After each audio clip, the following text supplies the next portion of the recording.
Just outside the hearing room in the Cannon House office building on Capitol Hill. We're waiting to hear from Peter King, who is apparently going to go down the hall where a number of microphones are set up, and we may hear comments after the hearing today. We'd like to hear your comments on what you saw today, the testimony before the committee. If you're a Democrat, the number to call is 202-585-3885. Republicans, 202-585-3886. Independents and also Muslim Americans, set aside that line for you as well at 202-585-3887. So make sure that when you do call in that you lower your volume, mute your set so you won't feedback, and we'll get to your calls momentarily.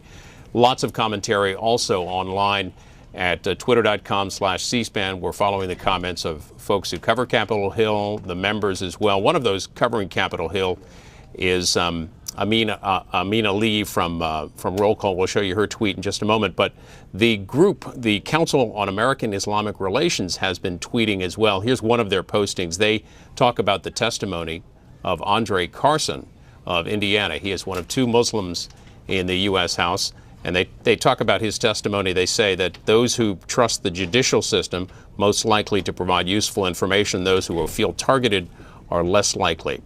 Let's go to our phone calls. Brooklyn's waiting on the line. Ann in New York on our Democrats line. What did you hear today? Hi, good afternoon. Good afternoon. I am stunned that Peter King would do this and not have the Southern Poverty Law Center, which has extremist groups listed, white supremacists, KKK, all these other groups that have attacked in our country, yet according to any news person on the TV, they are never called terrorists when they do anything. Not Timothy McVeigh. Yes, these people that attacked us were terrorists. But to call everybody a terrorist, if the Bush administration and Dick Cheney, all these people that were in government for so long, and yet, you know what? They let our country down. The Washington Post points out this morning, since between 2006 and 2009, the Senate Homeland Security Committee held 14 hearings on so-called homegrown terrorism. The House Homeland Security, and this would be under Jane Harman, previously held hearing, or Intelligence Committee rather, held hearings on homegrown terrorism 6 times. Mike is on our Republican line, Aurora, Illinois. Go ahead, Mike. Thank you. I'm glad Peter King held the hearings. I think we found who's for America and who's against America. Islam is a very pernicious thing. There's things about Islam that can be very pernicious. There's violence, deceit, and there's treachery. We see a lot of the Democrats actually support terrorism, or terrorist groups, I should say.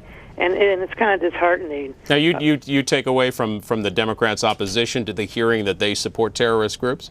I think many of them do support terrorist groups. I think their money, their financial system is based on it. I think Mr. Obama and Eric Holder and all them have received money from the Gaddafi Foundation, which is a terrorist organization by Muammar Gaddafi.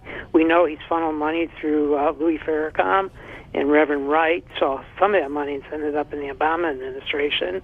Let's hear a view from one of our Muslim Americans on the line. This is Mohammed in Minneapolis. Go ahead. Mohammed, are you on the line? Go ahead.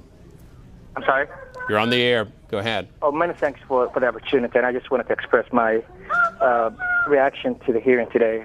It sounded as though the title is somewhat contradictory to what the intent seemed to be, or how it was propagated. Radicalization or radicalizing among Muslim Americans. Are we talking about protecting the Muslim community? Are we talking about protecting America in general? Is the question that came to mind when I was reading the title to begin with. Mohammed, I'm going to let you go there. A little noisy in the background. Minnesota Representative Keith Ellison was among the